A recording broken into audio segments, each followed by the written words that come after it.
Blessings in Jesus, everyone. Welcome back to our study through the Book of Esther. Today, Lord willing, we will cover probably chapters 4 through 8. But before we begin, let's go ahead and bow our heart before the Lord. Heavenly Father, we just come into your presence, Lord, with humble hearts. We ask that you would meet us now in the power and the presence of your Spirit, that you would open our eyes, open our minds, and open our hearts to the glory and truth of your word, that you would illuminate your word to us by your Spirit, and that you would teach us, Father. Help us to see what it is that you want us to take from this book at this point right now, Father. We ask this, Lord, in Jesus' name, for Jesus' sake. Amen.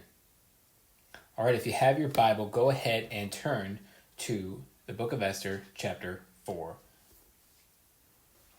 If you did not catch the first 3 chapters, go ahead and watch the previous video, part 1, and that's where we kind of give a little bit of a historical aspect to it and go into chapter 4. But without going back over chapters 1 through 3, for the sake of time and brevity, we'll just go ahead and start in chapter 4. Verse 1.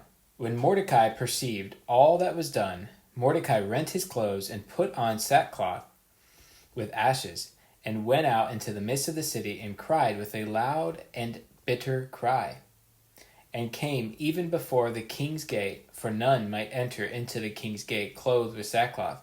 And in every province, whithersoever the king's commandment and his decree came, there was a great mourning among the Jews, and fasting and weeping and wailing, and many lay in sackcloth and ashes. So if you remember, just before chapter 4, verse 1, over in verse 15 of chapter 3, we have Haman and the king sitting down to drink, all happy about everything they just have done. And Haman has just put out a decree. He's right now second in command to the king. And he puts out a decree to the land and says, on this specific day, which is about a year from that point, they're going to kill every single Jew and take all of their spoils, all their wealth. And now the decree has gone out, and you see there's a great mourning throughout all the land, fasting, weeping, and wailing. And they're putting on sackcloth and ashes, which is a sign of mourning. And, this is something all throughout the scripture we see putting on sackcloth and crying and seeking the Lord. So let's just continue and see what transpires. So verse 4. So Esther's maid and her chamberlains came and told it to her. Then was the queen exceedingly grieved, and she sent raiment to clothe Mordecai, and to take away his sackcloth for him, but he received it not. So she hadn't been in the king's presence at this point for about 1 month, and we see that down there in verse 11. So she wasn't aware of what's been going on. And she's trying to say, hey, Mordecai, put on these clothes, don't mourn, don't weep. But nonetheless, he didn't receive that. Verse 5, then called Esther for Hatak, one of the king's chamberlains, whom he had appointed to attend upon her, and gave him a commandment to Mordecai, to know what it was and why it was. So Hatak went forth to Mordecai unto the street of the city, which was before the king's gate. Verse 7, and Mordecai told him of all that was happened unto him, and the sum of the money that Haman had promised to pay to the king's treasuries, and the Jews to destroy them. So somehow in Mordecai's position that he's in at the gate, he has access to this decree as well as inside information and knows exactly what Haman's up to. And he gives this information here to Hatak, and he gives that back to Esther. Let's continue. Verse 8. Also he gave him the copy of the writing of the decree that was given at Shushan to destroy them, to show it unto Esther. So here he's got the actual copy, and he says, as proof, giving it to Esther to look at, and to declare it unto her, and to charge her that she should go unto the king to make supplication unto him, and to make request before him for her people.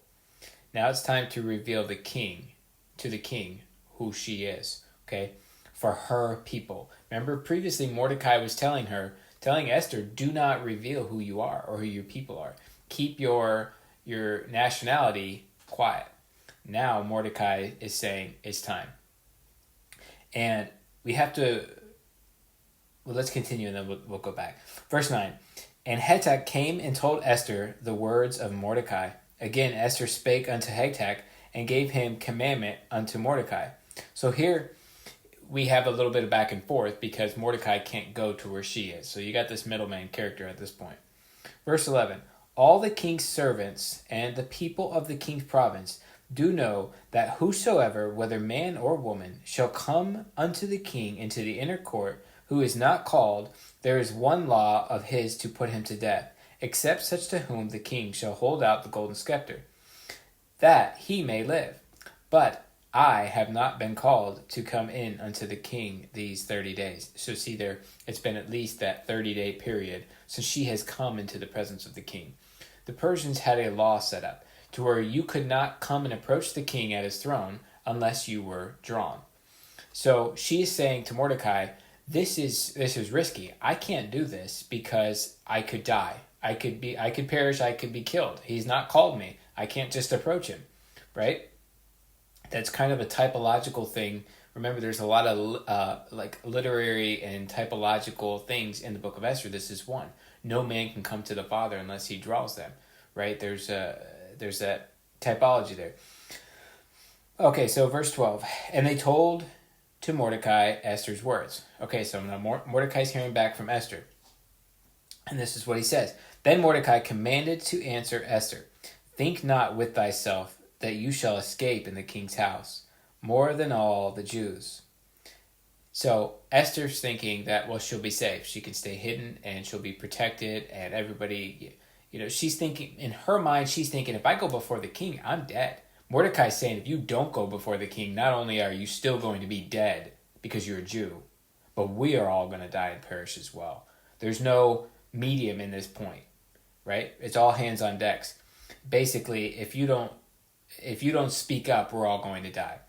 Verse 14, for if thou altogether holdest thy peace at this time, then shall their enlargement and deliverance arise to the Jews from another place, but thou and thy father's house shall be destroyed.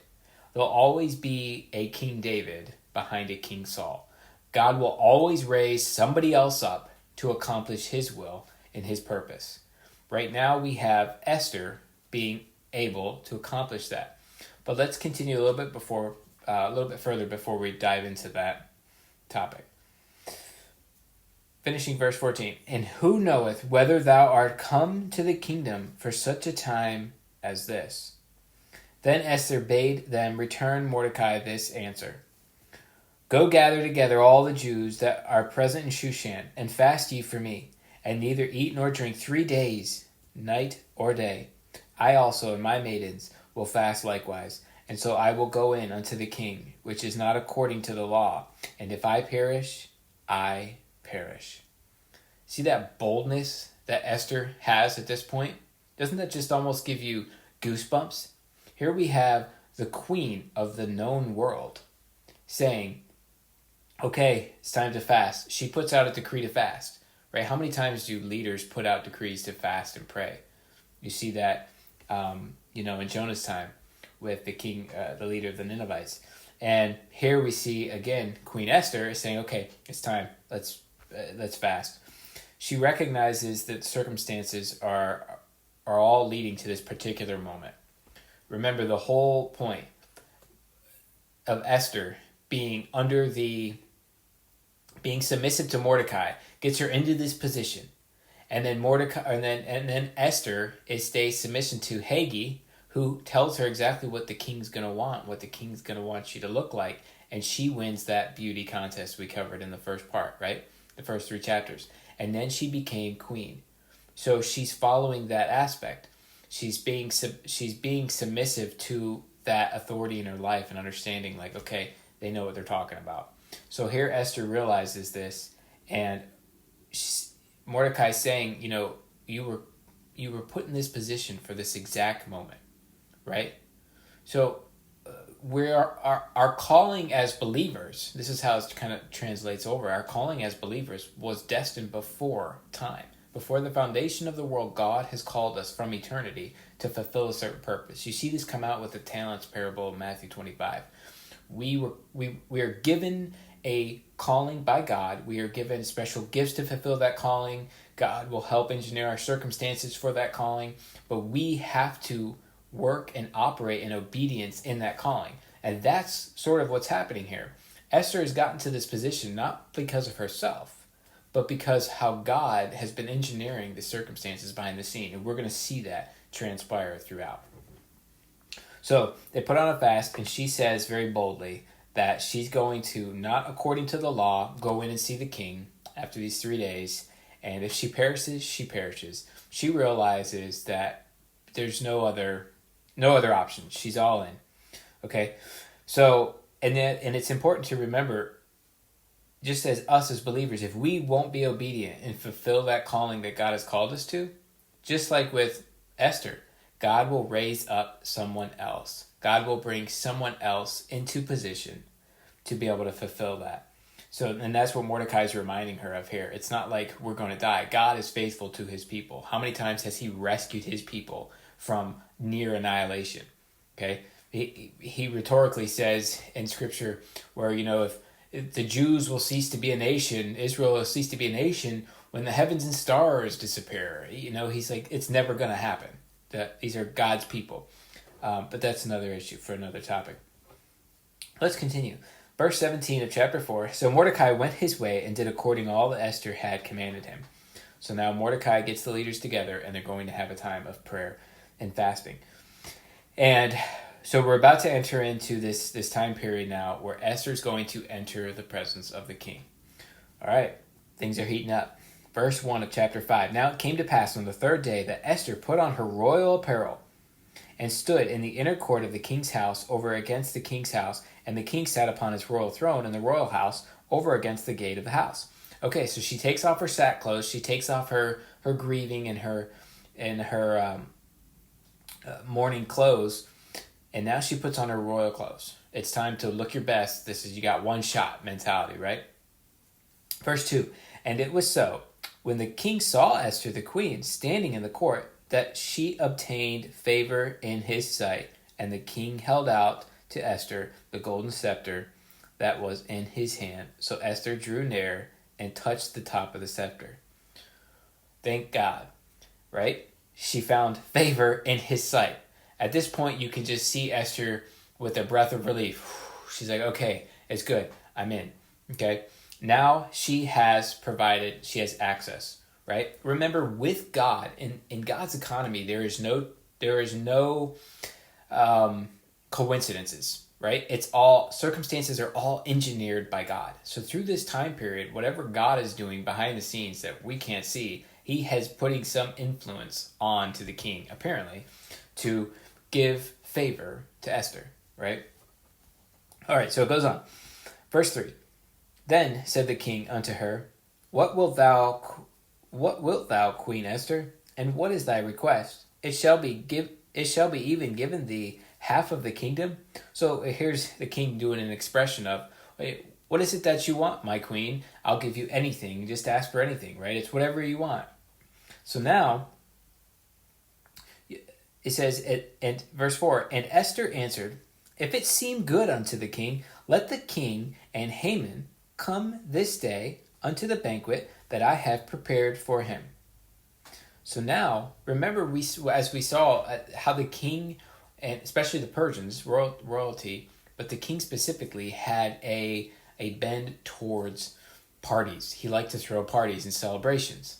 Well, the queen knows that. So she's seemingly here going to butter him up. Like, hey, why don't you guys come to a celebration? I'll throw a big party. And so that's kind of her angle here, right? And we can see the whole destiny of the nation of Israel is pivoting on how Esther handles this moment now.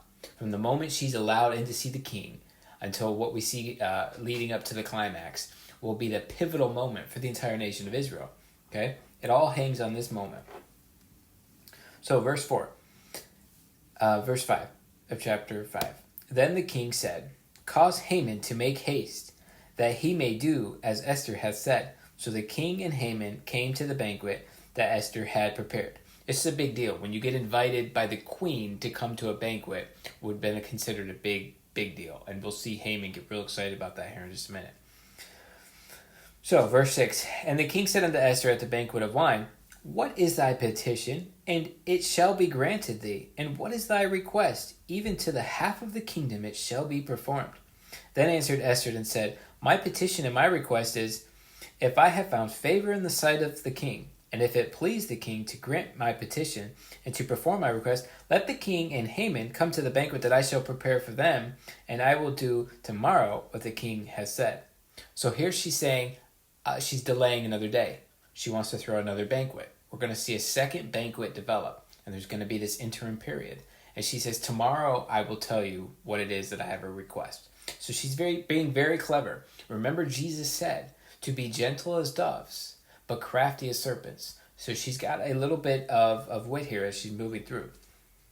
Verse 9, then went Haman forth that day joyful and with a glad heart. But when Haman saw Mordecai in the king's gate, that he stood not up nor moved for him, he was full of indignation and against Mordecai. So Haman's all excited. Not only did he get invited the first time by the queen and the king to go to this big banquet meal, now he's getting invited a second time. Haman's feeling really good about himself.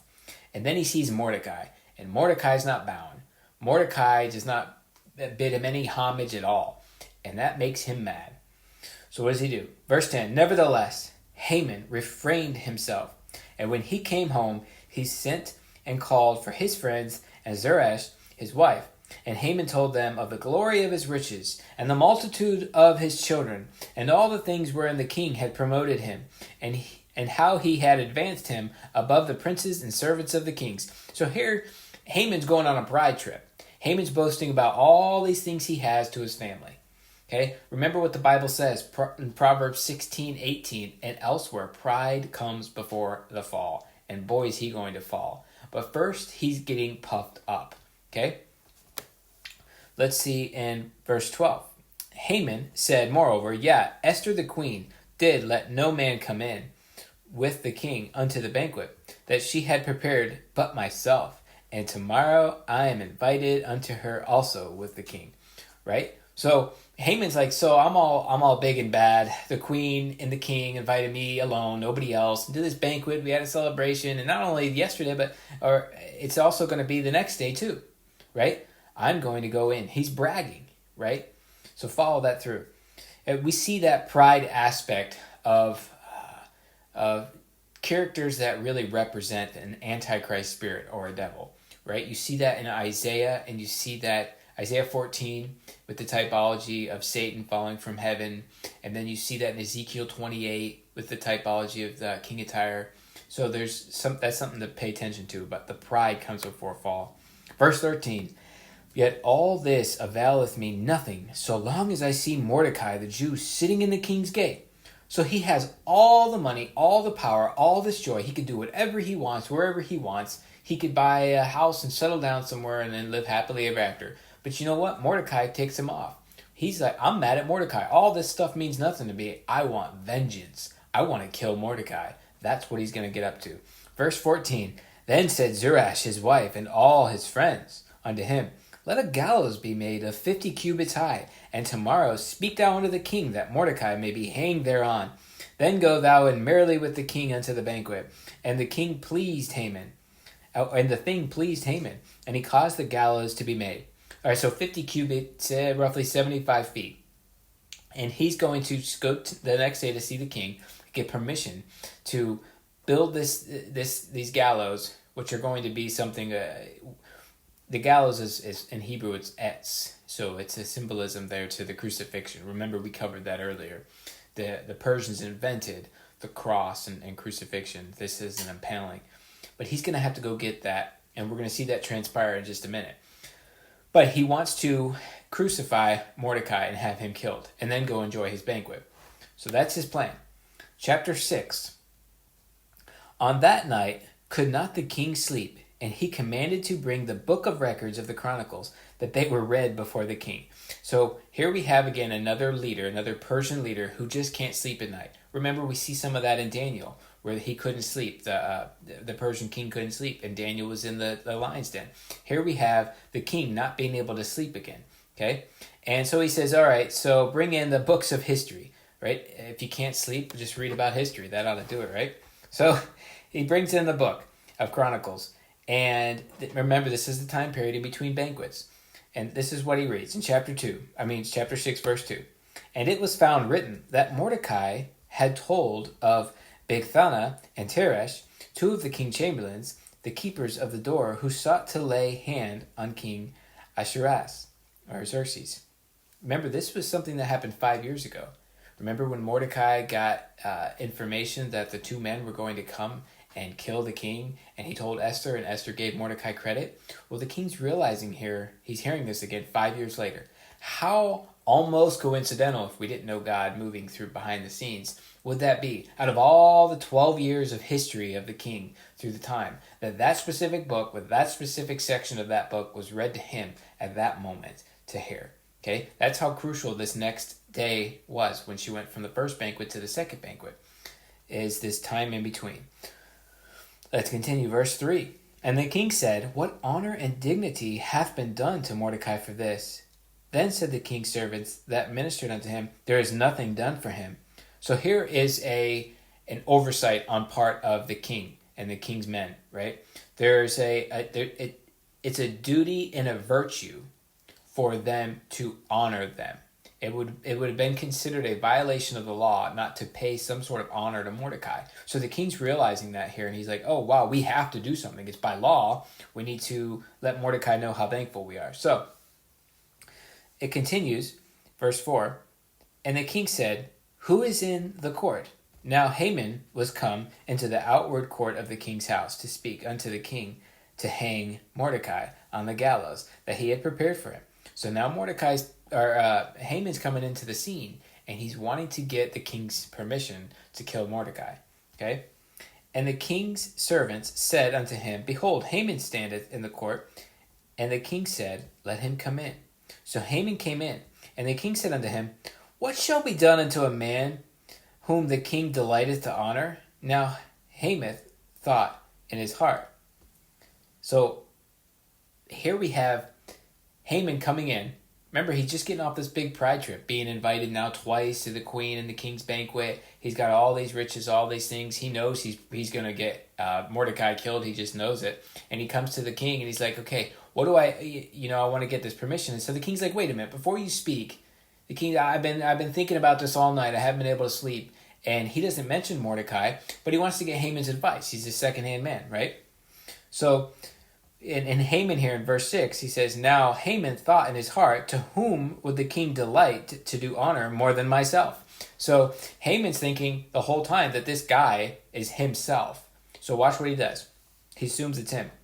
Verse 7, And Haman answered the king, For the man whom the king delighteth to honor, let the royal apparel be brought, which the king used to wear, and the horse that the king rideth upon, and the crown royal which is set upon the head. And let this apparel and horse be delivered to the hand of one of the king's most noble princes, that they may array the man withal whom the king delighteth to honor, and bring him on horseback through the street of the city, and proclaim before him. Thus shall it be done to the man whom the king delighteth in honor. So Haman, thinking that the person that the king wants to delight and honor is himself, is saying, okay, this is what I would want done for me. It's kind of like that trick that your parents would play maybe when you were a kid. And, well, if you divided, say, a dessert, well, you would take the bigger half, right? But what they would do is they would have the one divide it, and then the other child would pick which half, right? So here we have the Haman deciding like, hey, okay, this is going to be what I would want for me, so I'm going to cut myself a big half, right? Haman's using this situation because he thinks it's about him. But it turns. Verse 10, Then the king said to Haman, Make haste, and take the apparel and the horse as thou hast said, and do even so to Mordecai the Jew, that sitteth at the king's gate. Let nothing fail of all that has been spoken. So you could almost imagine Haman's face like, uh-oh, what's something's going down. And he gives his title Mordecai the Jew. That's probably how it was written in the book of history, the Chronicles, right, that he was reading the night prior. And so now we have a situation where Mordecai is going to be into a position that Haman wanted himself, right? Wouldn't you just love to see his face at that moment? But nonetheless, verse 11, then took Haman, the apparel and the horse, and arrayed Mordecai, and brought him on the horseback through the street of the city, and proclaimed before him, Thus shall it be done unto the man whom the king delighteth in honor. You can almost see Haman trying to do this with a smile on his face, and you just wonder that tension between the two of them, because they know that neither one of them like each other, right?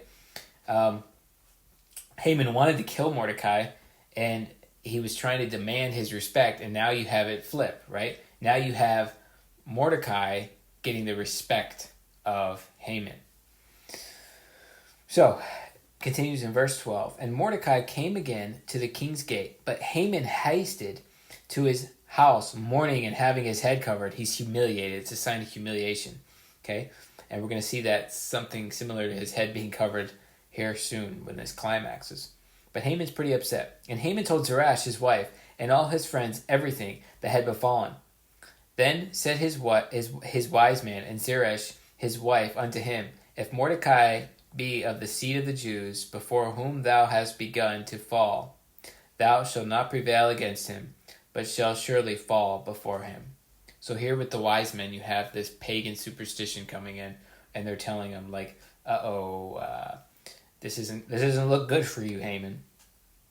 Verse 14, And while they were yet talking with him, came the king's chambers, and hasted to bring Haman unto the banquet that Esther had prepared. So in his mourning, in his upset attitude and whining, he forgets about the banquet. And so now the king's men come and get him and say, hey, come on, you're going to be late, let's go. So they get him, okay? So remember, too, that in this characteristic of Haman, he's the prototype of all anti-God activists that oppose God's people. That's what Haman represents. So chapter 7, verse 1. So the king and Haman came to the banquet with Esther the queen. And the king said unto Esther on the second day at the banquet of wine, What is thy petition, Queen Esther? And it shall be granted thee. And what is thy request? And it shall be performed, even to the half of the kingdom. So now the king is very curious. He's like, okay, you risked your life to come to me. You knew you could have died. What is it that you want? You've thrown the second banquet. He's anxious to hear. Then Esther the queen answered and said, If I have found favor in thy sight, O king, and if it please the king, let my life be given me at my petition, and my people at my request. So all of a sudden the king sits back and he's stunned. What, my life, right? Verse 4, For we are sold, I and my people, to be destroyed, to be slain, and to perish. But if we had been sold for bondmen and bondwomen, I had held my tongue, although the enemy could not countervail the king's damage. So she's saying we're being sold to be killed. She's saying if my people would have became slaves, I wouldn't have made a big deal about it. But here we're giving a sentence of death. And this is important. I'm going to die. Okay? So, and now in this section, we see that king is going to learn that Esther is a Jew. Verse 5. Then the king Xerxes answered and said unto Esther, the queen, Who is he, and where is he, that durst presume in his heart to do so? Right next to him's Haman. He's sitting there. And now the king's like, who's this guy? Okay? Verse 6. And Esther said, The adversary and enemy is this wicked Haman. Then Haman was afraid before the king and the queen. I would suppose so, at this point especially. But check this out, verse 7. And the king, arising from the banquet of wine, in his wrath, went into the place of the garden. And Haman stood up and made request for his life to Esther the queen, for he saw that there was evil determined against him by the king. Haman figures it out pretty quickly that he's about to get killed. The king's pretty mad. The king goes out to gather his thoughts for a few moments. And he's just, remember, he has rage problems to begin with. And so now we have Haman thinking, my last chance of hope is Esther. Verse 8. Then the king returned out of the palace garden into the palace of the banquet of wine, and Haman was fallen upon the bed whereon Esther was. Then said the king, Will he force the queen also before me in the house? As the word went out in the king's mouth, they covered Haman's face. So remember, it's not just them in there at this point. There are attendants in there and servers and so forth. And so the king comes back in from outside the garden. Okay, he returns from the palace of the garden and the banquet of wine. And where's Haman? Haman has fallen upon the bed of Esther. He's begging her for her mercy and for help. Okay? But what does the king say? Then said the king, will he force the queen also before me in the house? What Haman was Haman was hoping that he could beg for mercy. But at this position, the king comes in, whether or not he thought that Haman was trying to hurt or abuse Esther or anything, the king's going to use this as to his advantage. He's just fed up. Okay, this is his final straw. So remember, Haman's face is now going to be covered. This is a sign of being condemned to death. Verse 9. And Harbonah, one of the chamberlains, said before the king, behold also the gallows 50 cubits high, which Haman had made for Mordecai, who had spoken good for the king, standeth in the house of Haman. Uh-oh. Somebody reminds the king, hey, remember those gallows, that cross that Haman made for Mordecai? You know, that good Jew that helped you and protected you and saved your life from those bad guys? Yeah, that Mordecai that he was going to kill. Hey, Haman's got those gallows, and they're open for customer right now. So then the king said, in verse 9, hang him thereon. Right? Cursed is he who hangs on a cross. This is a humiliation. We see that again in Ezekiel 28 and Isaiah 14. The humiliation of the devil, of this devil character. He's going to be humiliated, hung on the cross that he erected to hang Mordecai on out of his envy and his pride. He could have just stayed out of it and left it alone, but he didn't. It's his pride. So he's getting what he deserves. Verse 10, so they hanged Haman on the gallows that he had prepared for Mordecai. Then was the king's wrath pacified. So the king's taking a breath. He's breathing now. Haman's gone. Haman's done. Right? And so as just before we get into chapter 8, we're seeing now Haman is taken care of. The Jews have a tradition throughout history that every generation has a Haman. Whether it's a character like Adolf Hitler or any of the other characters of the presidents of Iran and Iraq and places around those areas to come up against the Jews. So that was what Haman was. And here we see him reaping what he sows. Let's continue in chapter 8, and then we'll recap some. On that day did the king Xerxes give the house of Haman, the Jews' enemy, unto Esther the queen. So now he's giving everything that Haman has to the queen. Okay? And Mordecai came before the king, for Esther told what he was unto her. So now Esther says, hey, Mordecai is actually my uncle. He's blood. He's a fellow Benjamite, and we're family. It all's coming out right. And what did the king do? Verse 2. And the king took off his ring, which he had taken from Haman, and gave it unto Mordecai, and Esther set Mordecai over the house of Haman. So here we have Mordecai, this humble Jew that refused to bow to Haman, that knew that he was an Agagite, an ancient enemy of the Jews. And here he gets promoted to a position second to the king and queen, right? He's the second man on the field. Now he has the ring of authority, that signet ring, and he's in power. He gets the whole estate of Haman. So even after Haman's dead, he's still going to not get retribution. Haman's being humiliated here, and everybody sees it. Okay? Verse 3. And Esther spake yet again before the king, and fell down at his feet, and besought him with tears to put away the mischief of Haman the Agagite, and his device, that he had devised against the Jews. Remember, the edict that he put out is still in effect. That in Persian law, like we see in the book of Daniel, once a king makes a decree, it cannot be reversed. Nor could you put a decree out to reverse it. You couldn't just have a second decree that overrides it with a simple reversal. It's law. It's set in stone. So we have an issue coming up. Verse 4. Then the king held out the golden scepter toward Esther. So Esther arose and stood before the king. This keeps her from being killed. Remember, he's drawing her into him.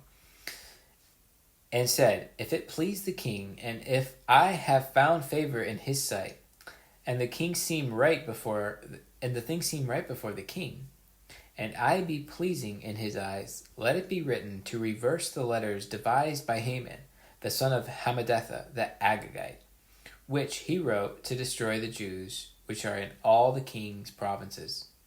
For how can I endure to see the evil that shall come unto my people, or how can I endure to see the destruction of my kindred? Then the king Xerxes said unto Esther the queen, and to Mordecai the Jew, Behold, I have given Esther the house of Haman, and him they have hanged upon the gallows, because he laid his hands upon the Jews.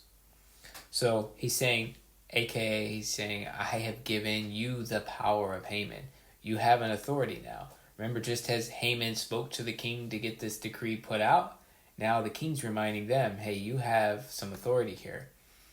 So verse 8, Write ye also for the Jews, as it liketh you, in the king's name, and seal it with the king's ring, for the writing which is written in the king's name, and seal with the king's ring, may no man reverse. So he's telling them, write it out. It's like giving them a blank check. You write the reversal of the decree, you got the ring, sign it with my name, seal it, it's good as go.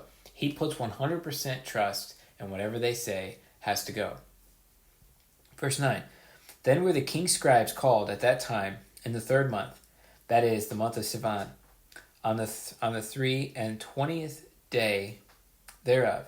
And it was written according to all that Mordecai commanded unto the Jews, and to the lieutenants, and to the deputies, and rulers of the provinces, which are from India and Ethiopia, and 127 provinces, unto every province according to the writing thereof, and unto every province after their language, to the Jews according to their writing and according to their language. So we have a decree now being written to go out to the 127 provinces. Remember, he had 127 provinces that he ruled over, the king of Persia. So this is a lot of work. You have what is assumed to be over hundreds of languages in the land, hundreds of different languages and variations. And they don't have any copiers. So this has to be written in all these different languages and then taken on horseback to all these different places and villages of this massive kingdom. Okay? 10, verse 10. And he wrote in the king Xerxes' name, and sealed it with the king's ring, and sent the letters by post on horseback, and riders on mules, camels, and young dromedaries, or what most translators would translate that as like a thoroughbred type horse. Verse 11.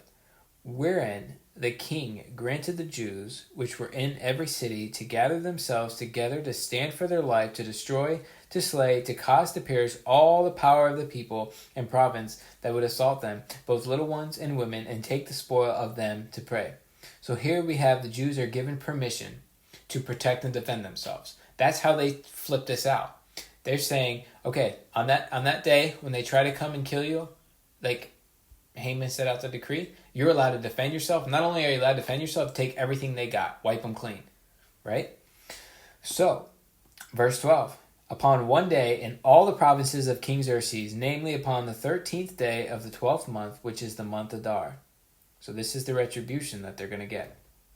Verse 13, The copy of the writing for a commandment to be given in every province was published unto all people, and that the Jews should be ready against that day to avenge themselves on their enemies. So if anybody comes up against them, if anybody tries to fulfill that law to kill the Jews that Haman put out, Mordecai and Esther put out this decree that says the Jews need to defend themselves and get ready. So now they're going to have a little bit of time to prepare and get ready for that specific day that was put into the law by Haman. Verse 14, So the posts that rode upon mules and camels went out being hastened and pressed on by the king's commandment, and the decree was given at Shushan the palace. Verse 15, And Mordecai went out from the presence of the king in royal apparel of blue, white, and with great crown of gold, and with a garment of fine linen and purple. And the city of Shushan rejoiced and was glad. Remember when Haman put out the decree in the previous chapters for them to be killed, and then he sits down with the king with all his pompous pride, right? And the whole city was mourning and grieving, all the Jews. Well, now we have the opposite. Mordecai puts out this decree. He's got all this royal apparel. And the whole place rejoices that a new decree came out that the Jews can protect themselves. Verse 16. The Jews had light and gladness and joy and honor.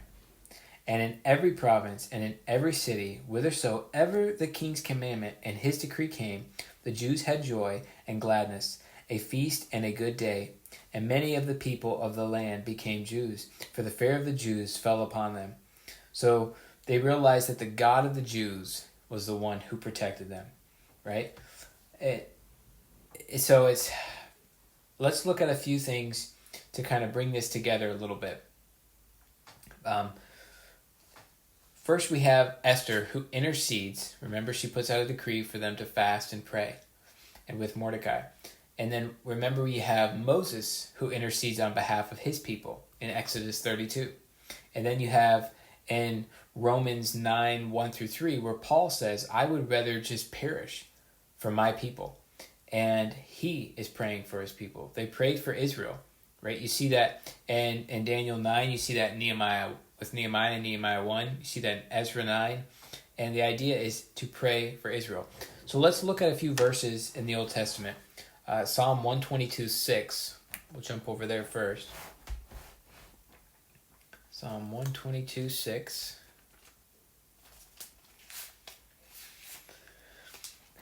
And it says, Pray for the peace of Jerusalem.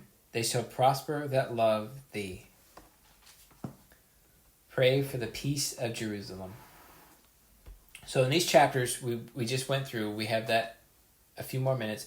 The story of Haman, this character, this devilish character that arises, that hates one individual Jew and wants to eradicate the entire population and nationality of Jews. Remember, Satan has always been after the Jews. Why? Because in Genesis 3:15, God tells him that the seed of the woman will stomp out the devil. So the devil knows every time that he has to try to wipe out the nation of the Jews. He has to try to keep them out of the land. That's some of the parallelism. The next time in our third and final part, we will finish up the Book of Esther, chapters 9, and then chapter 10 is very, very short. And we'll get a little bit of insight into the feast that the Jews still celebrate to this day called Purim, a feast that's not part of the 7 feasts in Leviticus 23 from Moses, but this is an additional one, kind of like Hanukkah. And so we'll see the typology. We'll talk a little bit about some of the typology with the Book of Esther and how that relates to various other things and how that prepared the way for the building of the temple, the second temple, and a few various other interesting things that I don't want to give away right now. So I encourage you to check out our previous recording on chapters 1 through 3 if you haven't already, and check out our next one. I'll probably try to put that out or get that ready for you on the following Tuesday. Well, I hope that encourages you and gives you that insight to see that we have a calling from eternity. That as believers, God has called us for a purpose. Salvation is something that God gives us, and us fulfilling the calling that he has called us for is what we give back to God. It's our sacrifice back to God. It's not what your calling is. It's not what he's called you to do. What it is your faithfulness to that calling. No matter how big, no matter how small, what counts is your faithfulness to that calling. That's what's important. Esther knew that she was in this position not by her own doing, not by her own power, but she was in that position because of God bringing her into that position. And she was humble enough to realize that. And she knew that if she trusted and relied on God, that he would see her and the people of the Jews through this. And we'll touch on that a little bit in the next session. Well, as always, we'll see you again next time. Have a blessed day and press on in Jesus.